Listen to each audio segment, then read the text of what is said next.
awam mendengar pengacara ya Pak. Pengacara itu bela orang yang salah. Ya, Bang pernah dengar kalimat itu kan? Itu gimana tanggapan Abang nanggepin itu kayak yang salah aja bisa jadi benar. Cara yang benar bisa jadi salah gitu.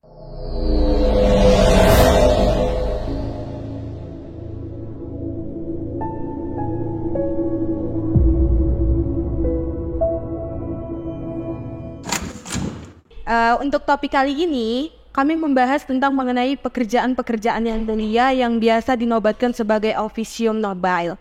Selain guru, selain dokter, ada juga beberapa profesi lainnya yang dinobatkan sebagai officium nobile nih sobat.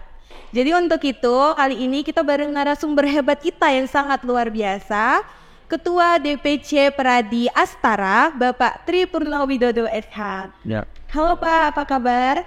Alhamdulillah baik. Kalau dilihat ini dari namanya orang Jawa ya. Jawa kali lah. Kelihatan kali ya Jawanya.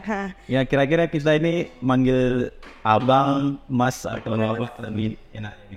Ya karena kita ini kan ada peribahasa di situ bumi dipijak, di situ lagi dijunjung. Di mana bumi dipijak? Ya begitu ya. Di mana bumi dipijak, di situ lagi dijunjung. Maka kalau di sini istilahnya kalau dipanggil mas kan untuk di Jawa.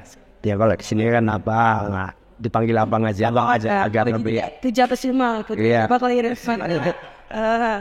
wong Jawa, wong Batak gitu. Wong Batak ngomongnya. Bisa bahasa Batak, Bapak ini bisa bahasa Jawa. Aku sendiri sih, wong Jawa nggak bisa bahasa Jawa. Cuman tahu gitu doang teman-teman. Jadi tahunnya ini cuman sekedar nama ya kan, Tri Purnowidodo SH gitu Pak. Paling orang kayak, oh Bapak ini. Bila mendengar nama Bapak itu, pasti ada orang lain itu yang tersirat kayak, oh Bapak ini ya, si ini ya, si itu ya. Boleh nggak Pak, untuk sobat-sobat hukum di rumah itu, Bapak ceritakan mengenai riwayat hidup Bapak sebelumnya, selain dari nama, karena kalau kan kenalannya, iya, nama Bapak. Abang.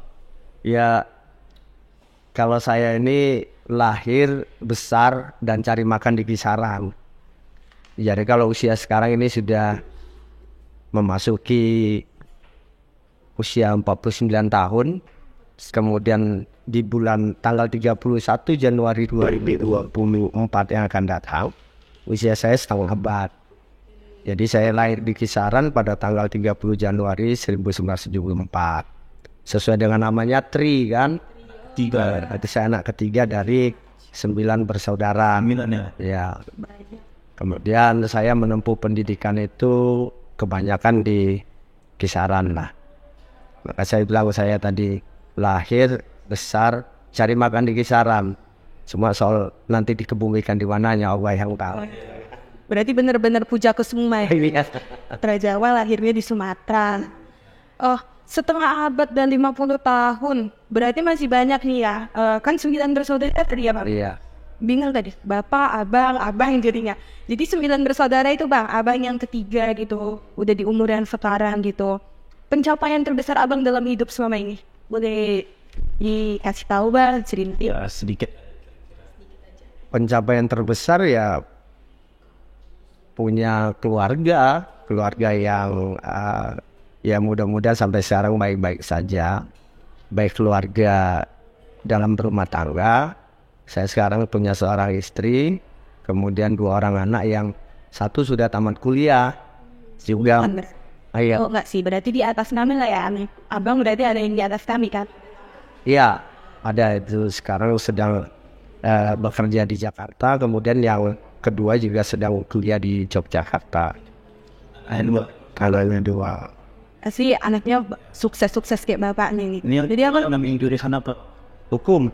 Kayak kedua. Dua-duanya kan ngomong gitu. Iya benar.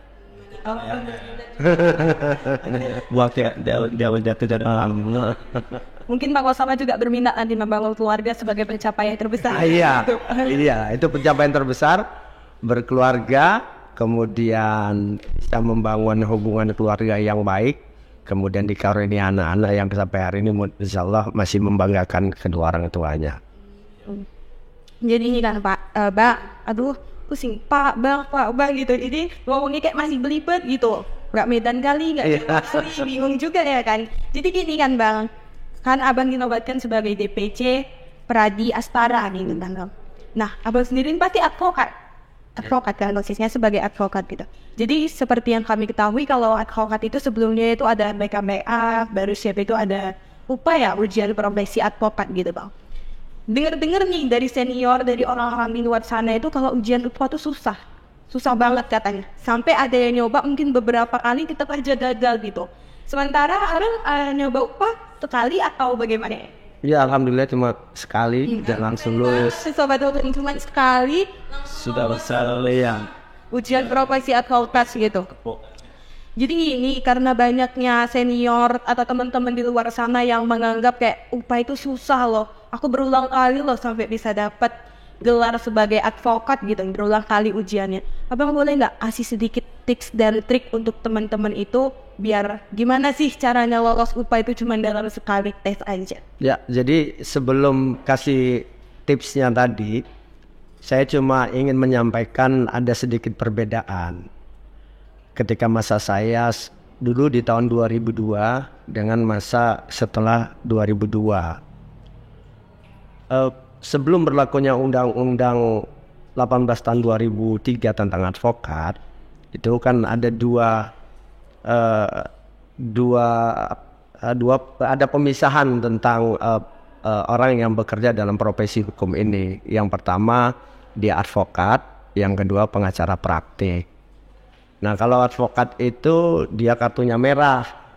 Anak-anak sekarang nggak tahu itu kartunya merah. Kemudian dia surat pengangkatannya itu dari Menteri Kehakiman dulu.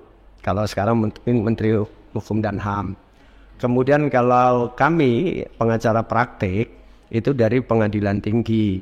Kebetulan saya itu diangkat tahun 2002. Tahun 2002 itu dengan dengan keputusan dari Ketua Pengadilan Tinggi. Kartunya ada 2 yang kami pegang pengacara praktik. Yang pertama kartu warna hijau dan satu lagi kartu warna kuning. Kartu warna hijau itu dikeluarkan oleh Ketua Pengadilan Tinggi Sumatera Utara, kemudian yang warna kuning dikeluarkan Ketua Pengadilan Tinggi Agama Medan. Yang wilayah kerjanya itu seluruh Sumatera Utara. Nah, kamilah di tahun angkatan 2002 inilah cikal bakal untuk pelaksanaan ujian profesi advokat. Ketika itu kami yang pelaksananya itu adalah Komite Kerja Advokat Indonesia, disingkat dengan KKAI, bekerja sama dengan Mahkamah Agung. Jadi itu Iya. Di 2002 itu ya Pak? itu ada Sebelum kami di 2002 itu, otoritasnya itu dia tidak melibatkan organisasi advokat, tetapi lebih banyak di pengadilan tingginya. Oh sudah ada tapi pengadilan tinggi. Iya. 2002 baru melibatkan organisasi. Iya. Jadi itu Komite Kerja Advokat Indonesia itu terdiri dari 7 organisasi advokat.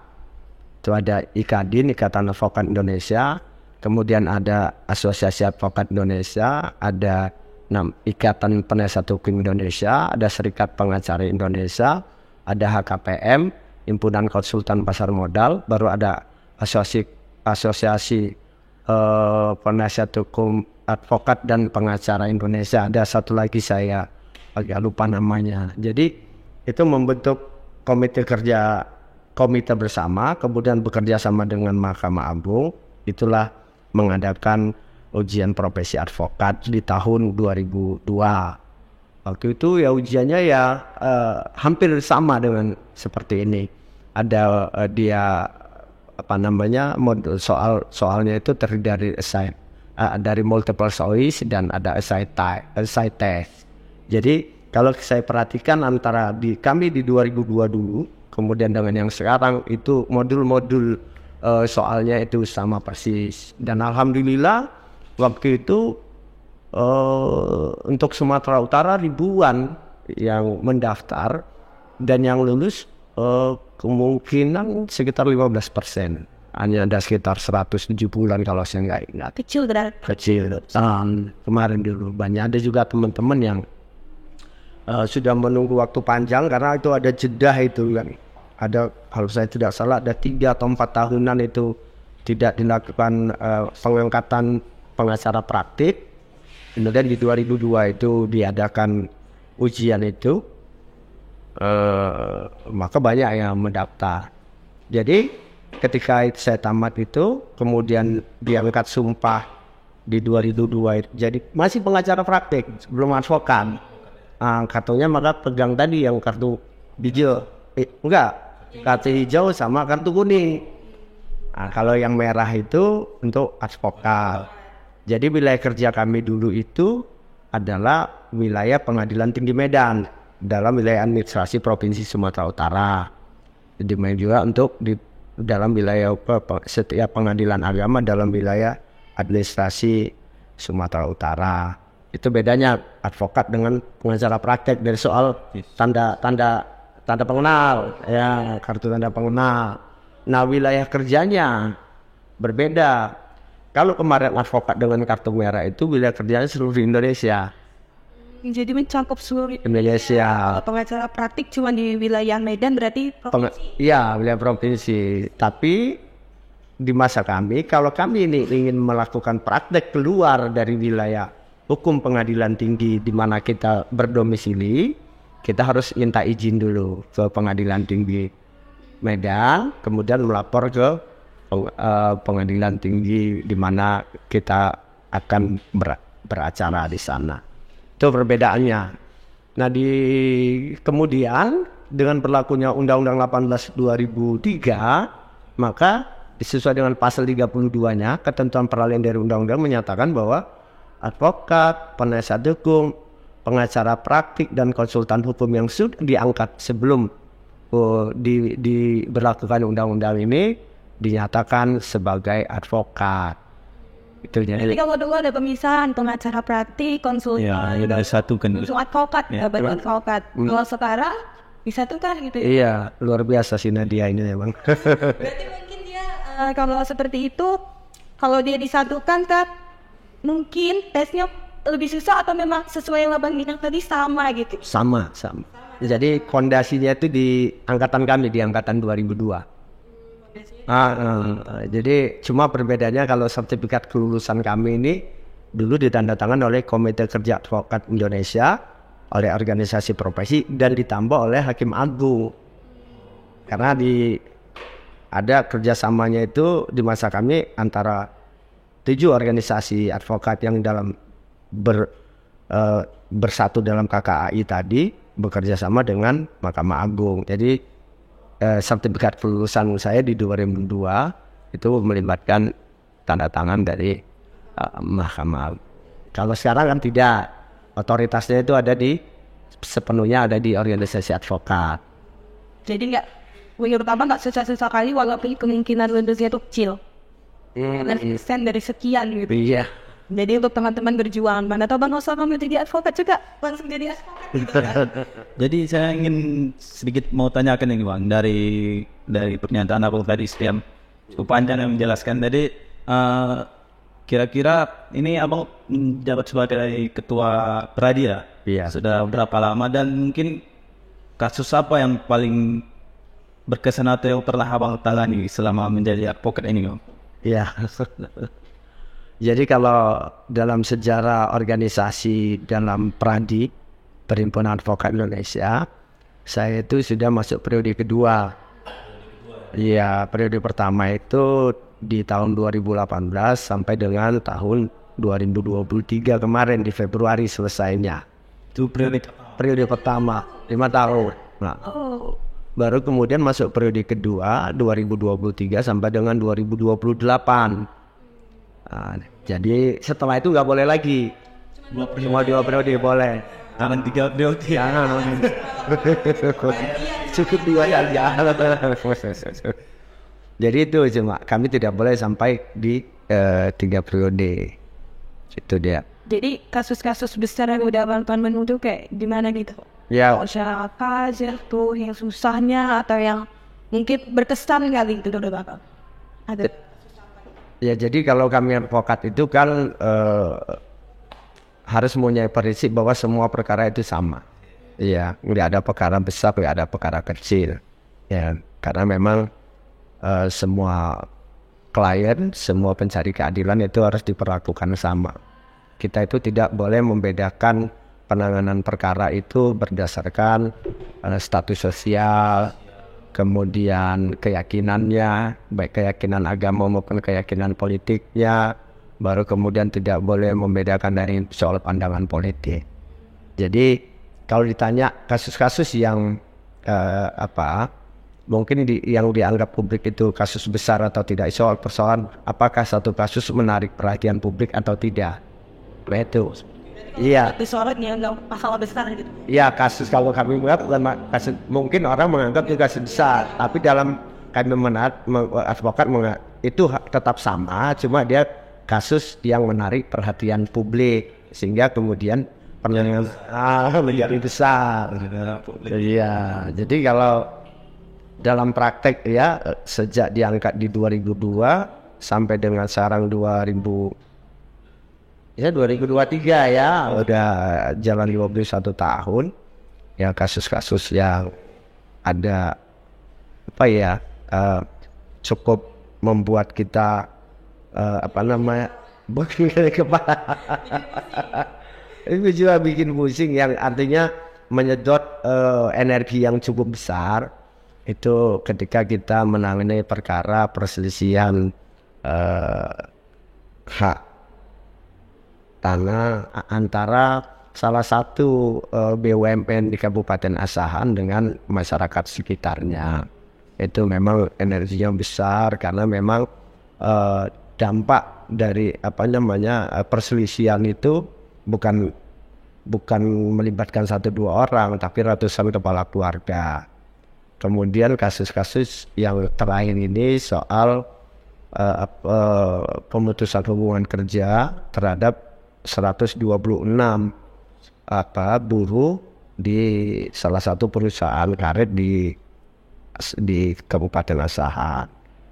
Itu yang kemarin menyedot energi lebih, perhatian lebih, karena memang orang yang kita bela kepentingannya itu bukan 1-2 orang, tetapi adalah kepentingan banyak orang. Berarti berkaitan dengan masyarakat itu bikin hubungannya dan energi karena itu berkaitan dengan hak mereka juga ya. Berarti kasusnya sulitnya di situ karena bukan cuma 1-2 orang ya, lebih banyak masyarakat ini. Jadi gini Pak, setelah tadi perbincangan kita ya kan yang udah agak banyak gitu kan, cukup panjang gitu. Itu kan enaknya doang tadi tiba-tiba jadi advokat, tadinya masih jadi pengacara praktik gitu. Kita nggak tahu perjuangannya kan kayak mulus untuk mencapai sejauh ini. Iya. Dari sekian persen 15% gitu lulus ya kali untuk jadi pengacara praktis dan abang ini lolos gitu. Pasti dibalik itu perjuangannya juga penuh kali gitu. Boleh ceritain Mbak? Iya, yang pertama kuncinya mau belajar. Ya, kalau saya sih tidak tamat atau bukan lulusan dari universitas terkemuka di Indonesia, dari universitas yang menurut saya sih biasa-biasa saja saat itu. Ya, boleh tahu universitas mana? Universitas Muhammadiyah Sumatera Utara. Jadi saya UMSU. Jadi ketika kita tamat lulus dari Fakultas Hukum UMSU, artinya ilmu yang kita dapat itu belum tidak pesimis lah ya, karena dia cuma di lingkup kampus. Iya, artinya begini ya, kita kan hanya kalau di kampus itu kan hanya bicara soal teori. Materi. Iya, materi, soal-soal yang lebih sifatnya teori-teori yang kemudian kita nggak bingung juga ini teorinya mau diterapkan bagaimana cara menerapkan teori ini gitu kan. Jadi memang ada gap yang kita rasakan bahwa antara dunia kampus dengan dunia lapangan itu ada gap. Nah di situ yang kemudian kita harus belajar, dan belajarnya kepada orang yang memang sudah berpraktik bagaimana dia menerapkan ilmu pengetahuan hukum itu ke dalam dunia nyata. Maka kemudian dengan dasar itu saya itu ikut magang itu yang paling penting nih untuk anak fakultas hukum itu magang main ke lapangan terus ya. Di semester akhir, magang sampai terus tamat pun tetap magang. Jadi jangan kemudian sudah magang kalau kalian mungkin ya anak fakultas hukum sekarang magangnya hanya mungkin 3 bulan, udah habis itu dianggap udah cukup. Enggak, tidak cukup. Saya setelah magang itu di semester akhir tamat magang lagi. Jadi disitulah membuat kita matang tentang bagaimana kemanfaatan dari ilmu hukum yang sudah kita peroleh di dunia kampus. Ya. Jadi perjuangannya itu waktu abang magang langsung. Iya, baik. Kalau kita sendiri akan gabung sama orang, mengetahui otak orang lagi itu kan susah gitu ya kan bang. Berarti itu pasti banyak kali permasalahannya waktu magang itu bukan cuma sekedar belajar aja, pasti banyak hal-hal di balik itu yang membuat abang akhirnya sukses sekarang. Iya, seperti itulah. Udah pinter dia menyimpulkannya.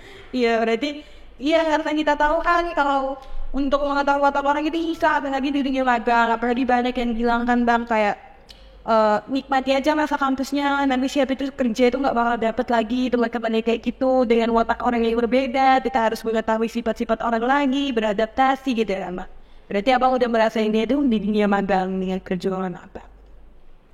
Tadi bang ngomong ada yang ketinggalan ya. Tadi kan abang ada bilang beberapa organisasi advokat gitu. Jadi kedudukan DPC ini di mana sih, atau DPC ini sebagai negaranya gitu, wadahnya dari semua organisasi itu? Kalau diterangkan agak susah ini menerangkannya, panjang. Jadi yang pertama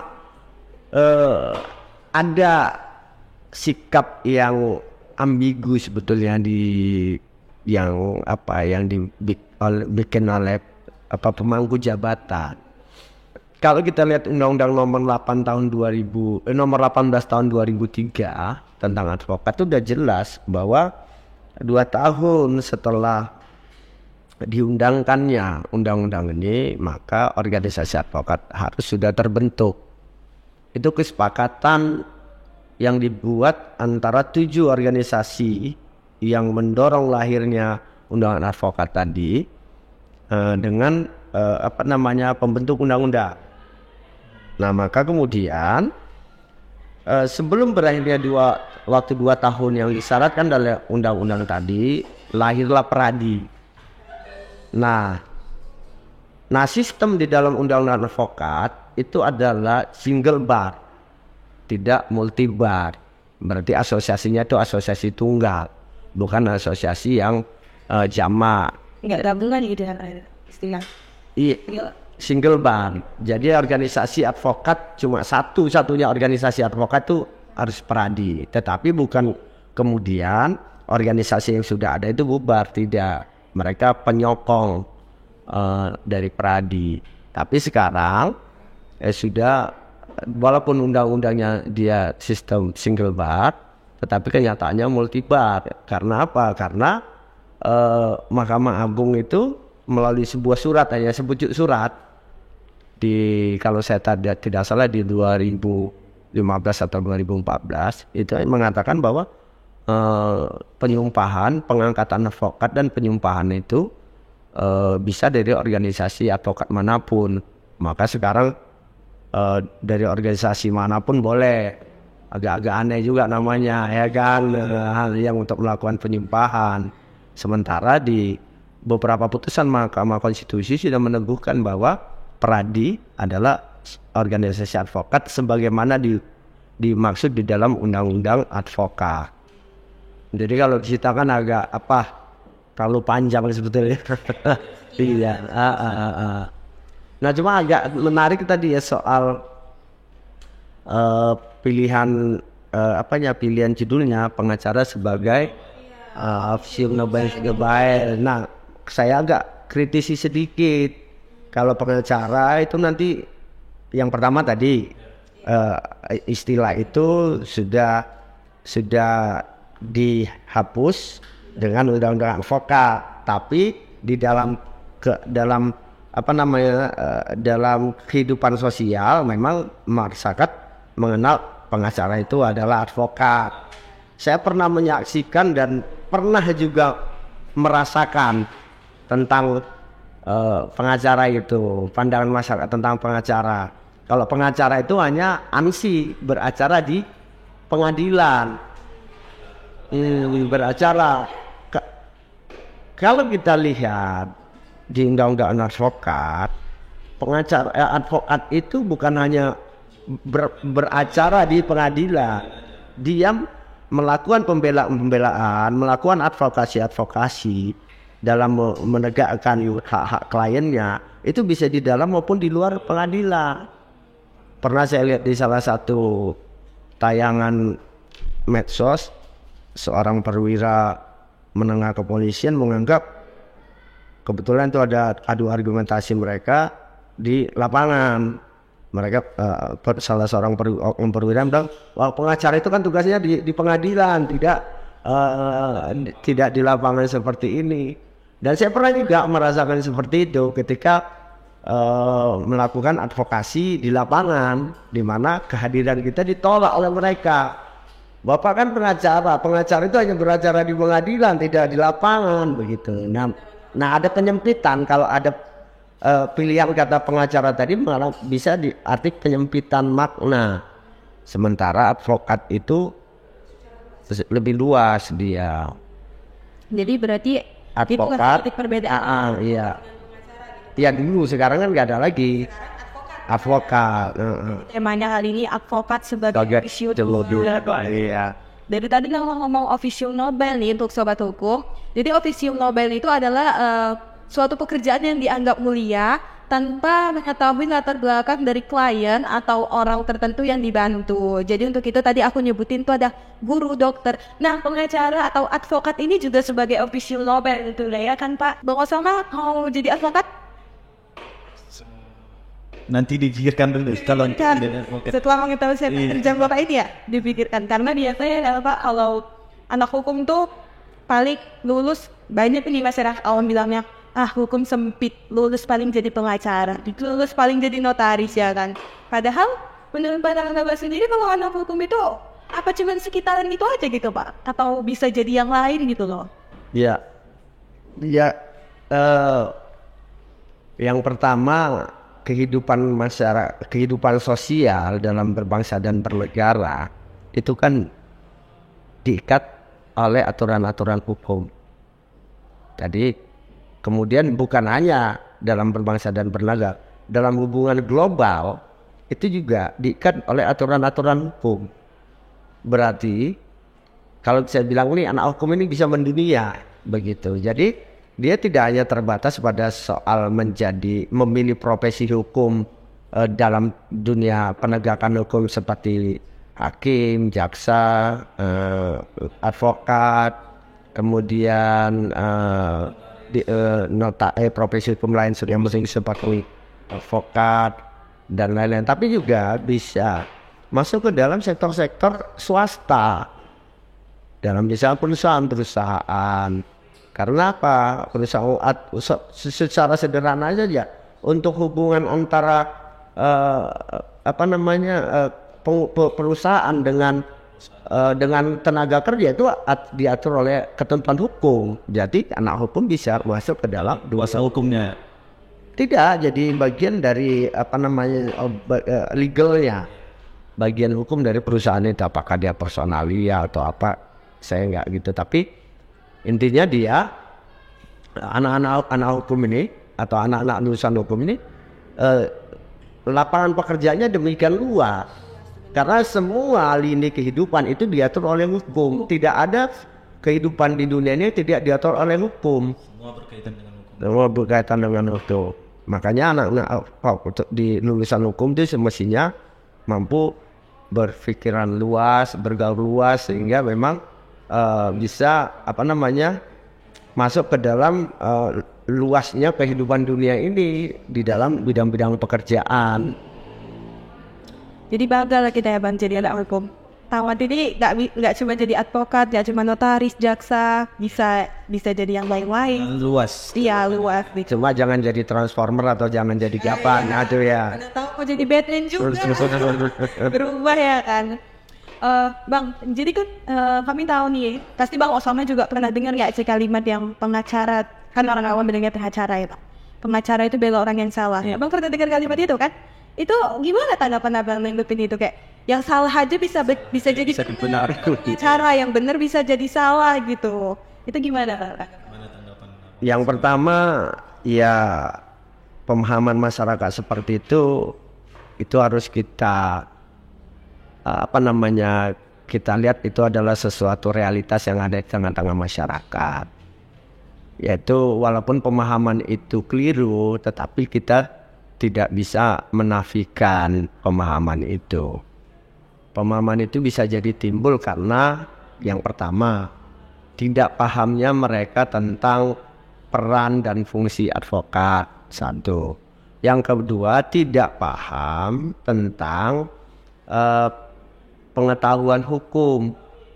Dan yang ketiga, pemahaman mereka itu bisa jadi karena melihat memang ada penyimpangan yang dilakukan oleh advokat dalam melakukan kerja-kerja profesinya. Jadi ada banyak faktor terhadap kekeliruan pemahaman masyarakat tersebut. Tapi yang pasti memang untuk menentukan seorang bersalah itu kan domainnya, wewenangnya pengadilan. Ada ajas praduga tidak bersalah.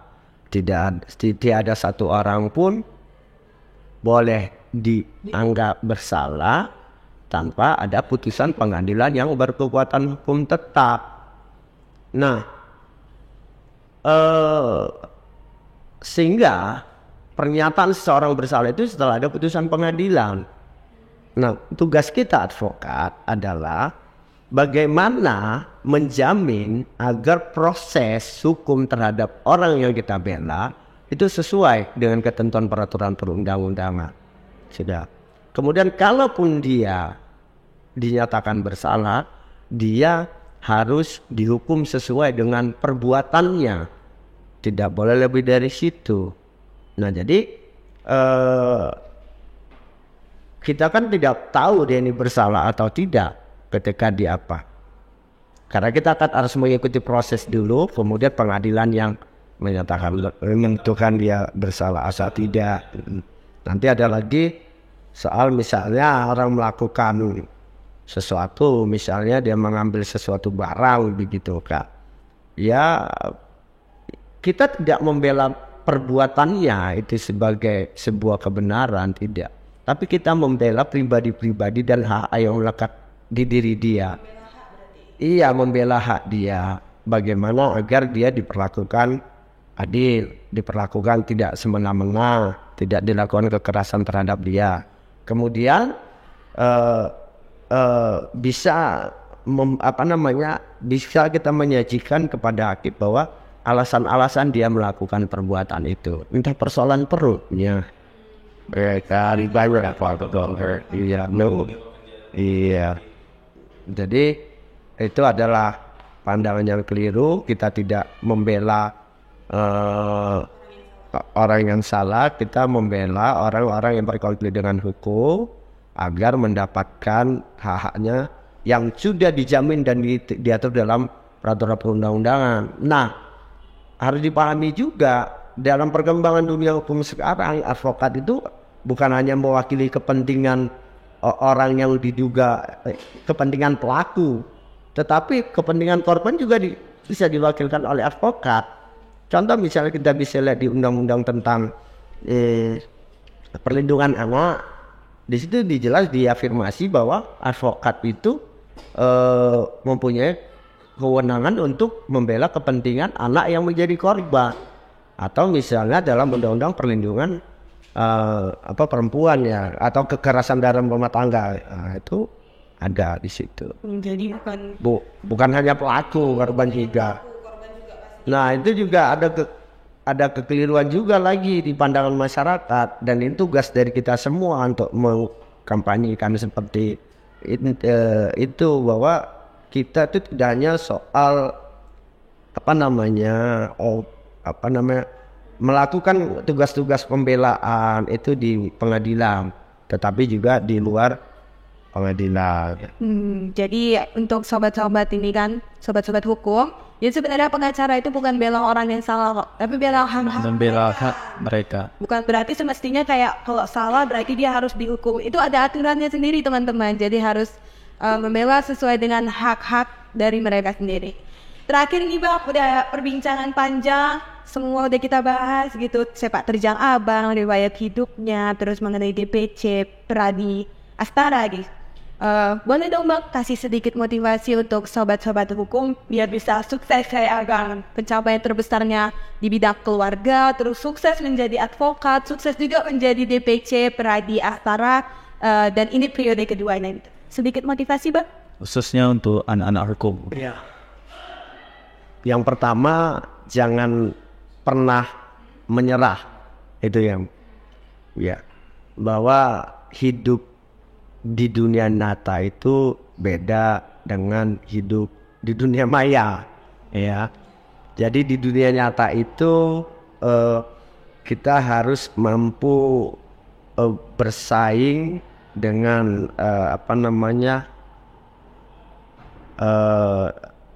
dengan banyak orang, ya, dengan banyak orang. Kemudian ketika kita jatuh, jangan kemudian tidak bangkit lagi aja, ya kan? Karena memang ketika kita cepat menyerah, maka yang ada adalah kegagalan. Saya juga tidak dalam penanganan perkara itu tidak semua memenangkan perkara, tidak, ada juga yang kalah, ada yang menang, ya kan, begitu. Jadi tapi itu kan semua ketika kita kalah, kita evaluasi diri gitu kan. Ada evaluasi diri, kemudian nanti ketika menangani perkara ini peluangnya seperti apa, kemudian kita harus menguatkan pada hal-hal yang selama ini lemah untuk ditingkatkan. Nah, jadi soal untuk sukses menjadi pengacara advokat itu, yang pertama, ikut aja kode etik advokat Indonesia yang sudah disahkan pada tanggal 23 Mei 2002, bahwa advokat itu harus punya kepribadian yang bertanggung jawab, adil, jujur, berintegritas. Itu aja kuncinya. Kepribadian kita dijaga, kemudian hubungan dengan teman sejawat diperbaiki, dijaga, kemudian hubungan dengan klien juga dijaga. Jadi kuncinya itu dia, menjaga kepribadian diri, kemudian menjaga hubungan dengan klien, kemudian menjaga hubungan dengan teman sejawat. Itu untuk sukses di dunia pengacara.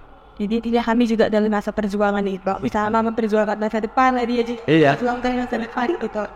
Nah, jadi sekilas motivasi yang diberikan itu tentunya sangat membangun, apalagi untuk sobat-sobat hukum yang ada di rumah atau di manapun kalian.